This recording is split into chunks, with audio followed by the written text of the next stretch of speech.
ಆಗಿದ್ದಂತಹ ಹಿರಿಯ ಮುತ್ಸದ್ದಿ ರಾಜಕಾರಣಿ ಡಾಕ್ಟರ್ ಮನಮೋಹನ್ ಸಿಂಗ್ ಅವರು ನಿಧನ ಹೊಂದಿದ್ದಾರೆ. ನಿನ್ನೆ ರಾತ್ರಿ ನಮ್ಮೆಲ್ಲ ಗ್ರಾಹಕರಿಗೆ ಕ್ರಿಸ್ಮಸ್ ಹಾಗೂ ಹೊಸ ವರ್ಷದ ಶುಭಾಶಯಗಳು. ಕ್ರಿಸ್ಮಸ್ ಮತ್ತು ಹೊಸ ವರ್ಷದ ಸಂಭ್ರಮವನ್ನ ಕೇಕ್ ಕೆಫೆಯೊಂದಿಗೆ ಆಚರಿಸಿ. ನಮ್ಮಲ್ಲಿ ಪೇಸ್ಟ್ರೀಸ್, ವೆಡ್ಡಿಂಗ್ ಕೇಕ್ಸ್, ಸ್ವೀಟ್ಸ್, ನಮ್ಕಿನ್, ತಾಜಾ ಹಾಗೂ ರುಚಿಕರ ಬೇಕರಿ ಆಹಾರ ಪದಾರ್ಥಗಳು ಲಭ್ಯ. ಶಿವಮೊಗ್ಗ ನಗರದಲ್ಲಿ ಕೇಕ್ ಕೆಫೆ ಶಾಖೆಗಳ ವಿಳಾಸ: ಆಕ್ಸಿಸ್ ಬ್ಯಾಂಕ್ ಎಟಿಎಂ ಪಕ್ಕ, ಟೆಂಪೋ ಸ್ಟ್ಯಾಂಡ್, ಎಂಟಿ ರಸ್ತೆ, ಗಣಪ ಕಾಂಪ್ಲೆಕ್ಸ್, ವಿಧಾತ್ರಿ ಭವನ ಹತ್ತಿರ, ಗಾಂಧಿನಗರ, ನಾರಾಯಣ ಶೆಟ್ಟಿ ಬಿಲ್ಡಿಂಗ್, ಎಎ ವೃತ್ತ, ಸಿಟಿ ಸೆಂಟರ್ ಎದುರು, ಬಿಎಚ್ ರಸ್ತೆ, ರತ್ನ ಆರ್ಕಿಡ್, ಮ್ಯಾಕ್ಸ್ ಆಸ್ಪತ್ರೆ ಎದುರು, ಇ ಬ್ಲಾಕ್, 100 ಅಡಿ ರಸ್ತೆ, ಗೋಪಾಲಗೌಡ ಬಡಾವಣೆ, ಶಿವಮೊಗ್ಗ. ಸಂಪರ್ಕಿಸಿ 89 71 57 65 60. ನಿಧನ ಹೊಂದಿದ್ದಾರೆ. ನಿನ್ನೆ ರಾತ್ರಿ ಈ ಸುದ್ದಿ ತಿಳಿದ ತಕ್ಷಣ ದೇಶದಾದ್ಯಂತ ಜನ ತಮ್ಮ ಭಾವನೆಗಳನ್ನು ಪ್ರಕಟ ಮಾಡಿದ್ದಾರೆ.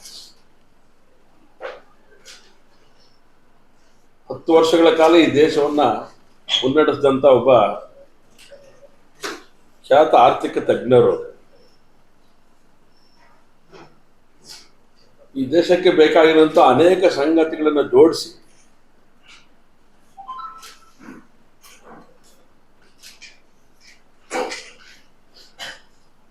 ದೇಶದ ಅಭಿವೃದ್ಧಿಗೋಸ್ಕರ ತನ್ನ ಕಾರ್ಯವನ್ನು ಮಾಡಿದಂಥವರು ಡಾಕ್ಟರ್ ಮನಮೋಹನ್ ಸಿಂಗ್ ಅವರು.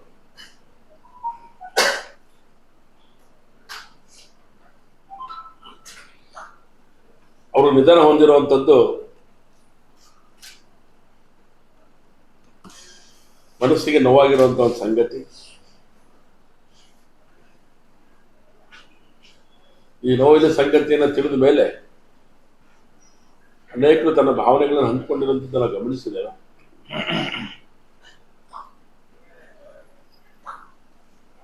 ಅವರ ಕುಟುಂಬನೂ ಕೂಡ ಬಹಳ ನೋವಿನಲ್ಲಿದೆ.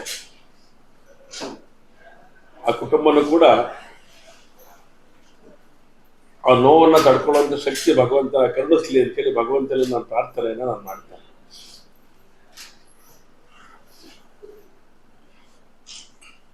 ಆರ್ಥಿಕತೆಯಲ್ಲಿ ಒಂದು ಶಿಸ್ತನ್ನು ತಂದಂತ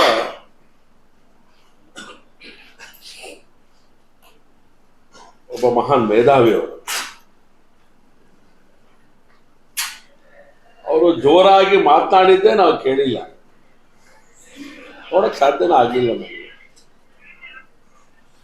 ಆ ರೀತಿಯಾದಂಥ ಒಂದು ವ್ಯಕ್ತಿತ್ವವನ್ನ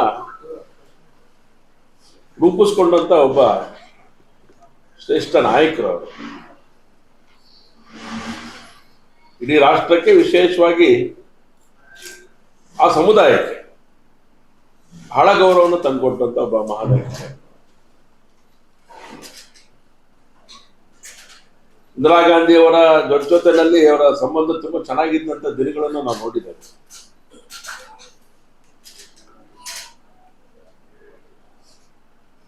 ಅವರಿಗೂ ಅನೇಕ ಸಂದರ್ಭಗಳಲ್ಲಿ ಮಾರ್ಗದರ್ಶನ ಮಾಡಿದಂತ ಒಬ್ಬ ಹಿರಿಯ ರಾಜಕಾರಣಿ ಕಾಂಗ್ರೆಸ್ನಲ್ಲಿ.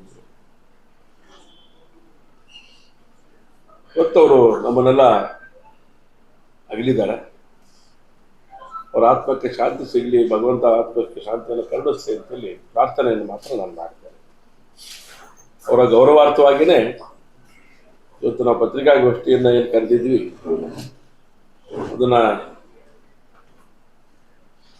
ಮಾಡಬಾರ್ದು ಅಂತ ಒಂದು ನಿಶ್ಚಯವನ್ನು ನಾವು ಮಾಡಿದ್ದೇವೆ. ರಾಜ್ಯದಲ್ಲಿ ಒಂದು ಹೋರಾಟನೂ ಕೂಡ ಇತ್ತು, ಆ ಹೋರಾಟವನ್ನು ಕೂಡ ಸ್ಥಗಿತ ಮಾಡಿದೆ. ಹಾಗಾಗಿ ಇವತ್ತು ಆಗಬೇಕಾಗಿರುವಂಥ ಕಾರ್ಯದ ಬಗ್ಗೆ ಮುಂದಿನ ದಿನಗಳಲ್ಲಿ ತಮ್ಮ ಗಮನಕ್ಕೆ ತಿಳಿಸುವಂತ ಕೆಲಸ ನಾನು ಮಾಡ್ತೇನೆ. ಒಟ್ಟಾರೆ ಒಬ್ಬ ಹಿರಿಯ ರಾಜಕಾರಣಿ ಹೋಗಿರುವಂಥದ್ದು ನೋವಿನ ಸಂಗತಿ ಅಂತ ಮಾತಾಡ್ತಾರೆ. ಮರಾಠ ರೆಜಿಮೆಂಟ್ನಲ್ಲಿ ಕೆಲಸ ಮಾಡ್ತಾ ಇದ್ದಂಥ ಸೈನ್ಯದಲ್ಲಿ ಇದ್ದಂಥ ಸೈನಿಕರು ಅಪಘಾತಕ್ಕೀಡಾಗಿ ದೊಡ್ಡ ಕಂದಕಕ್ಕೆ ಬಿದ್ದಂಥ ಪರಿಣಾಮ 3 ಜನ ಕರ್ನಾಟಕದ ಯೋಧರೇ ಅದರೊಳಗಡೆ ತೀರೋಗಿರುವಂಥದ್ದು ಒಂದು ದುರದೃಷ್ಟಕರವಾದಂಥ ಒಂದು ಘಟನೆ. ಒಟ್ಟು 5 ಜನ, ಅದರಲ್ಲಿ 3 ಜನ ಕರ್ನಾಟಕದವರು. ನಾವು ಹೀಗೆ ಮಾತಾಡ್ತಾ ಇರೋಂಥ ಸಂದರ್ಭದಲ್ಲಿ ಕರ್ನಾಟಕದಿಂದ ಸೈನ್ಯಕ್ಕೆ 8 ಜನ ಹೋಗಿರುವಂಥದ್ದು, ಕೊಡುಗೆ ಕೊಟ್ಟಿರುವಂಥದ್ದು ಎಷ್ಟು ಥರದ ಸಂಗತಿಗಳಿದೆ ಅನ್ನೋದನ್ನು ನಾನು ನೆನಪು ಮಾಡ್ಕೊಳ್ತಾ ಇದ್ದೀನಿ.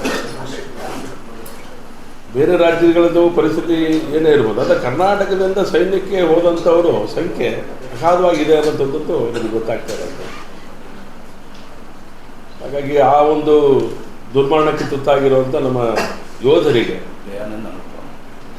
ಅವರು 3 ಜನ ಯೋಧರಿಗೆ ನಾವು ಶತ ನಮನಗಳನ್ನು ಸಮರ್ಪಣೆ ಮಾಡ್ತೇನೆ. ಅವರ ಕುಟುಂಬಗಳು ಕೂಡ